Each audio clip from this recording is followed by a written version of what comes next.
ராஜலட்சுமியோட உண்மையான முகத்தை எல்லார் முன்னாடியும் மலர் தோல் உரிச்சு காட்டினா நல்லா இருக்கும்னு நீங்க நினைச்சீங்கன்னா இந்த வீடியோக்கு ஒரு லைக் பண்ணுங்க. வாங்க வீடியோக்குள்ள போலாம். அண்ணே, அவ எக்கேடு கெட்டுனா போகட்டும். நான் இப்ப வேலைக்கு போறேன். மறுபடியும் திரும்ப வரும்போது அவ இந்த வீட்டுக்குள்ள வரக்கூடாது. வெளியவே இருந்து என்னதான் ஆனாலும் சரி, வீட்டுக்குள்ள யாரும் அவளை விடாதீங்க.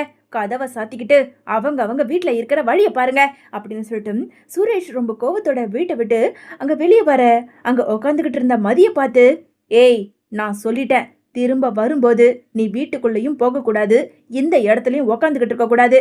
உனக்குன்னு வீடு இருக்குல்ல, போ, உன் அம்மாவோட வீட்டுக்கு கிளம்பி போயிடு அப்படின்னு சொல்லிட்டு ரொம்ப கோவத்தோட சுரேஷ் வண்டி எடுத்துக்கிட்டு இன்னொரு பக்கம் வீட்டுக்குள்ள இருந்த ராஜலட்சுமியோ அங்க மலரை பார்த்து, ஏ மலரு, கொஞ்ச நேரத்துக்கு முன்னாடி பார்த்தல, நீ அவளுக்கு ஆறுதல் சொல்லி போய் கடைசியில உன்னையே அவ அசிங்கப்படுத்திட்டா. இனிமேலாவது திருந்து இந்த வீட்டுல இரு. சும்மா மதி மதின்னு சொல்லி தலை மேல தூக்கி வச்சுக்கிட்டு ஆடாத, சரியா? அவளோட ஆட்டம் ஆடினதுனாலதான் இப்போ அடங்கி போய் சுரேஷ் அவளை கழுத்தை பிடிச்சி வீட்டை விட்டு வெளியே துரத்திருக்கான். அடுத்த நிலைமை உனக்கு இந்த மாதிரி வராத அளவுக்கு பாத்துக்க, புரிஞ்சதுல? டே பாக்கியராஜு, என்ன வாசலையே பாத்துக்கிட்டு இருக்க? உன் தொங்கச்சி வெளியே இருக்கான்னு உனக்கு வருத்தமா இருக்கா? போ, உன் பொண்டாட்டிய கூப்பிட்டுக்கிட்டு ரூமுக்குள்ள போ. யாராவது எனக்கு தெரியாம போய் அவளை வீட்டுக்குள்ள கூட்டிட்டு வரணும்னு நினைச்சிங்கன்னு வச்சுக்கோங்க, அதுக்கப்புறம் சுரேஷுக்கு நான் ஃபோன் பண்ணிடுவேன் சொல்லிட்டேன் அப்படின்னு சொல்லிட்டு ரொம்ப கோபத்தோட அங்க ராஜலட்சுமி சொல்லிட்டு கிளம்ப, இன்னொரு பக்கம் ரொம்ப வருத்தமாவே அங்க இருந்த பாக்கியராஜும் மலரும் ரூமுக்குள்ள வராங்க. என்னங்க, பாவங்க, மதி மேல எந்த தப்பும் கிடையாதுங்க. சாமி சத்தியமா சொல்றேங்க, மதி அப்படியெல்லாம் சத்தமா பேசவும் இல்லை, அசிங்கப்படுத்தி பேசவும் இல்லை. அவ ரொம்ப சாஃப்டா தான் பேசுனா. ஆனா உங்க அம்மா மட்டும் எதுக்காக இப்படி இவ்வளோ வன்மத்தை வச்சுக்கிட்டு பேசுறாங்கன்னு எனக்கு ஒண்ணுமே புரியல. அப்படியே சரிங்க, இந்த பொண்ணு பண்ற தப்புன்னு சொல்லிட்டு எதுக்காக அவங்க அப்பா அம்மாவை கூப்பிட்டு அவங்க அப்பா அம்மாவையும் அசிங்கப்படுத்தணும்? பத்தாததுக்கு தங்கராஜ் அண்ணனையும் வீட்டுக்குள்ள கூப்பிட்டு, சே, என்னங்க இது அப்படின்னு சொல்லிட்டு இங்க மலர் ரொம்ப வருத்தத்தோட பேசிக்கிட்டு இருக்க. என்ன பண்றது மலரு, நாம என்னதான் சொல்லி புரிய வச்சாலும் வீட்டுல இருக்க அப்பாவுக்கும் அம்மாவுக்கும் கொஞ்சம் கூட புத்தியில ஏறவே மாட்டேங்குது. பாவம், மதிய நினைச்சாதான் ஒரே மனசு கஷ்டமா இருக்கு. நான் வேணும்னா மறுபடியும் போய் அவளை கூப்பிட்டு பார்க்கட்டுமா? சரிங்க, போங்க, நானும் வரேன் அப்படின்னு சொல்லிட்டு ரெண்டு பேரும் வெளியே வந்து எட்டி பார்க்க அங்க ராஜலட்சுமியும் ராகவனும் இல்லாததை பார்த்ததும் பொறுமையா வீட்டு வாசலுக்கு வராங்க. அங்க உக்காந்துகிட்டு இருந்த மதிய பார்த்து, மதி, நீ சாப்பிட கூட இல்ல மதி, வா, நீ வீட்டுக்குள்ள வா. யாராவது ஏதாவது சொன்னா நான் பாத்துக்கிறேன், நீ உள்ள வா அப்படின்னு சொல்லிட்டு இங்க மலர் அங்க மதிய கூப்பிட, அக்கா, தயவு செஞ்சு என்னை வீட்டுக்குள்ள கூப்பிடாதீங்க. யார் என்ன இந்த வீட்டை விட்டு வெளியே போன்னு சொன்னாங்களோ அவங்களே வீட்டுக்குள்ள வான்னு சொல்ற அளவுக்கு நான் வைப்பேன்க்கா. அது வரைக்கும் இந்த வீட்டுக்குள்ள நான் வரவே மாட்டேன்.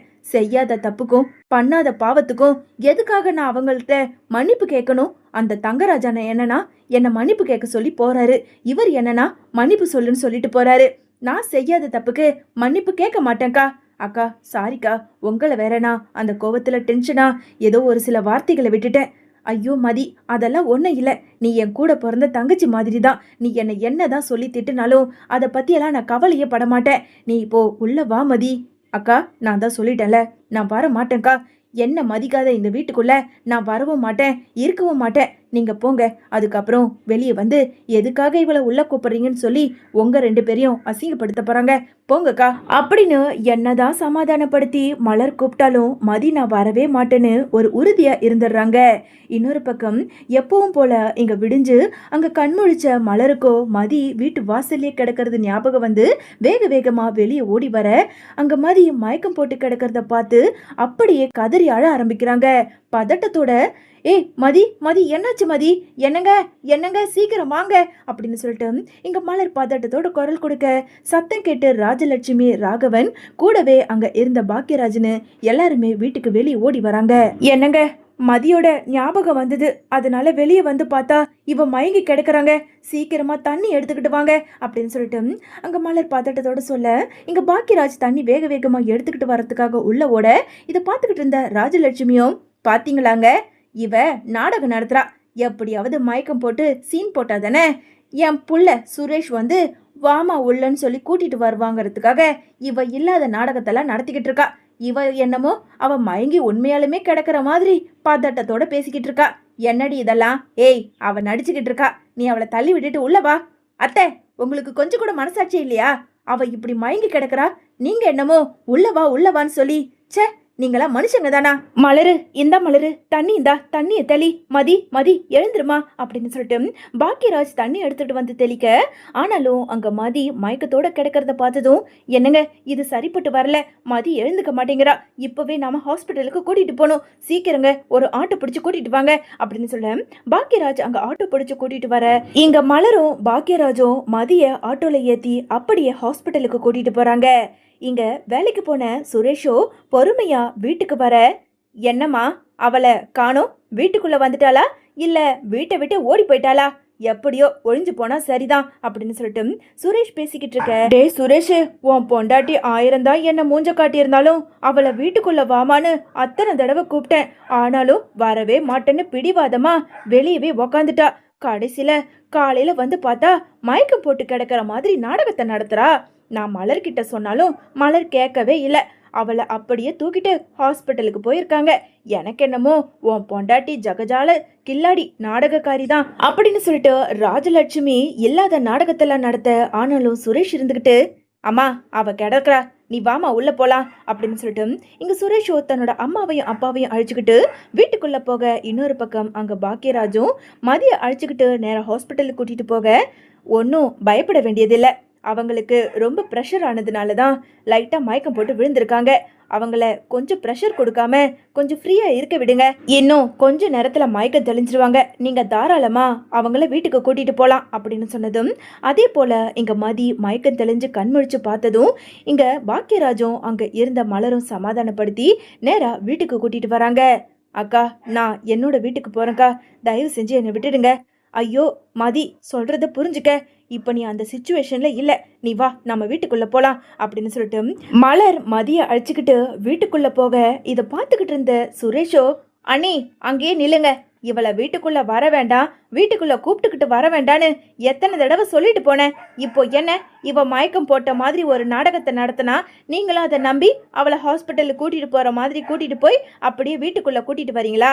ஏய் நீ வீட்டுக்குள்ளே வரத்துக்காக தானடி மயக்கம் போட்ட மாதிரி நடிச்சிருக்க, உன்னோட நடிப்பு எனக்கு தெரியாதா என்ன அப்படின்னு சொல்லிட்டு இங்கே சுரேஷ் மனசாட்சியே இல்லாமல் பேசிக்கிட்டு இருக்க, உடனே இங்கே பாக்கியராஜ் இருந்துக்கிட்டு, டே சுரேஷ் என்னடா நீயும் அம்மா மாதிரியே பேசிக்கிட்டு இருக்க, புரிஞ்சுக்காம?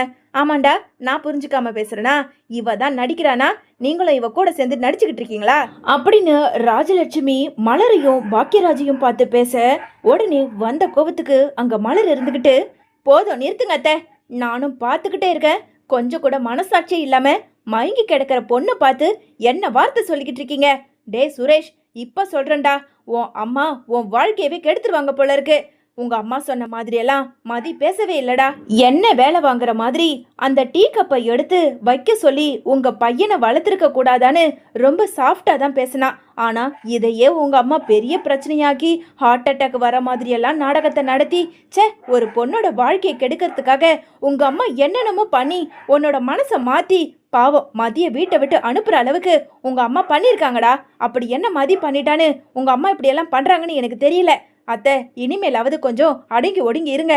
ஐயோ ஐயோ ஐயோ என்னடா பாக்கியராஜே, இவ என்ன இந்த ஆட்டம் ஆடிக்கிட்டு இருக்கா, ஏற்கனவே புது மருமக ஆட்டம் ஆடிதான் இப்போ எந்த நிலைமையில இருக்கா, இப்போ உன் பொண்டாட்டியும் ஆட்டம் ஆட ஆரம்பிச்சிட்டாளா? ஏ மலரு, நான் எப்படி நானா ஒரு பொய்ய சொல்லிக்கிட்டு இருக்கேன், இவ தாண்டி என்ன அசிங்கப்படுத்தி அவமானப்படுத்தி பேசினா, நடந்ததை சொன்னா நான் என்னமோ நாடகத்தை நடத்துறேன்னு என் பிள்ளைகிட்டயே போட்டு கொடுத்து என்ன அவ முன்னாடி அசிங்கப்படுத்த பாக்குறியா?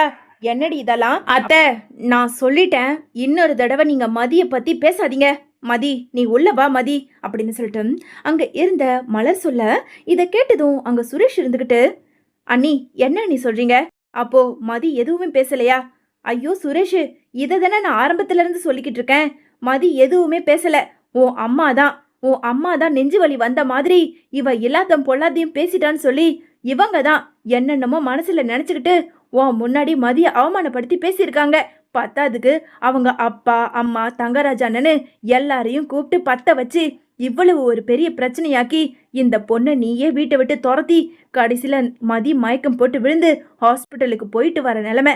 சே, ஒரு சின்ன விஷயத்த இவங்களால அட்ஜஸ்ட் பண்ணிக்கிட்டு இருக்க முடியலல்ல. அம்மா என்னம்மா, அண்ணி பொய் சொல்ல மாட்டாங்க, அப்போ மதி சாஃப்டா தானே உங்ககிட்ட நடந்துகிட்டா, ஏமா என்கிட்ட பொய் சொன்னீங்க?